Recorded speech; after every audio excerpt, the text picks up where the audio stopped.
You also indicated that you often assist SAPS officers who have either been illegally arrested or persecuted, as you indicated. Where do you get the funding from? Okay. No, I haven't had it for years. We had it for 10 years. Professor Zulu and I had it. It was a joint project. It was Natal Monitor became KZN Monitor, a research project. And we got the funding from Norwegian People's Aid for 10 years, between 95 and 2005. All very proper, audited in our research codes. And it was given initially for research on the continuing violence, and then Shobi Shabani happened, and the funders agreed to give us money for legal work, and that's how we funded legal representation for victims, families of victims at Shobi Shabani. So haven't had funding.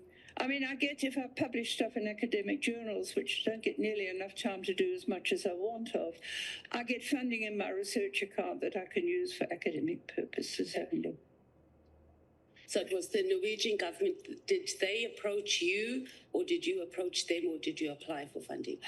Well, somebody who'd been in exile approached us, actually, and they had representatives here at the time, and when they were running around with me some of the time to see what was happening, and then they offered us small funding. But as I said, the funding, they then offered us more after Shobi Shabani, and that allowed us to help people with legal problems if they didn't have legal help. But it stopped in 2005. Okay, and who was the person that assisted you in facilitating the funding?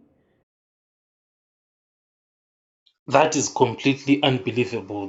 So that was Mary De Haas, being questioned by the EFF Deputy Secretary General, on who is funding her, in all the work that she is doing, to whatever the investigations Mary De Haas does, because if you didn't know, Mary De Haas advises, the police ministers and some generals in the police, and some big decisions then get made after advice it would have been coming from Mary De Haas. So that's why she was being questioned, who is funding her. So she did reveal who is funding her. And it's really shocking that she is receiving external funding and then goes on to advise the police on security matters like the PKTT, because the PKTT is there to protect the politicians, and she is out here making these massive decisions. So this is something I think very, very concerning, if you are to look at it from security matters perspective, because this is someone receiving external funding and then goes on to advise SA policing. And it's really surprising that there was no flagging, like her being flagged as a red flag as to really what is going on here, and the money was just moving in and out. Because personally I feel like it's important, if there is anyone who's going to be advising on policing matters whatsoever, then that funding should be coming from within South Africa, and not only that, the government should be aware of it, the police should be aware of it. There was one critical question, that I felt like was very important that she should have been asked, and it is that since you are receiving this funding, is the police themselves aware that you are receiving this funding? Maybe the police are aware of the funding that she is receiving, then there's nothing wrong, if they are aware of the funding. But there's a very high chance, that they are not even aware that Mary De Haas is receiving this funding and is going on to making such big decisions within the police. Even Ramaphosa, I'm sure even if you try to ask him, he's going to be like, we are looking into it, we'll come back. So that's why, General Mkhwanazi, he had to do that press briefing, because some of these matters and issues they were not going to be solved via the protocol that he was being asked to do, because there was this protocol, to say General Mkhwanazi must follow the protocol. He mustn't be going around, with these press conferences. It turned out, that press conference has aided South Africa to be where it is. It has helped them. I mean, recently we saw there's a general within the Navy, was complaining about the funding.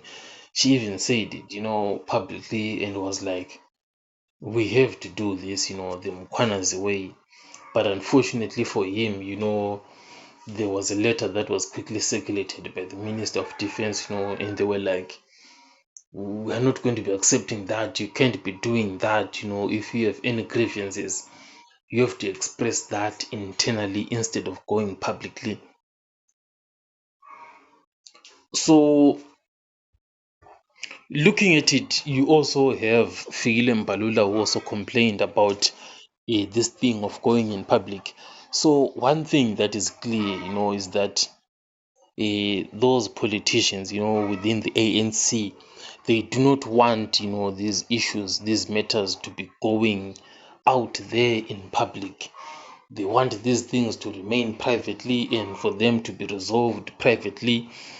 I mean, there is even this issue of the first plane in Palestine, that landed at OR Tambo. It was not even talked about.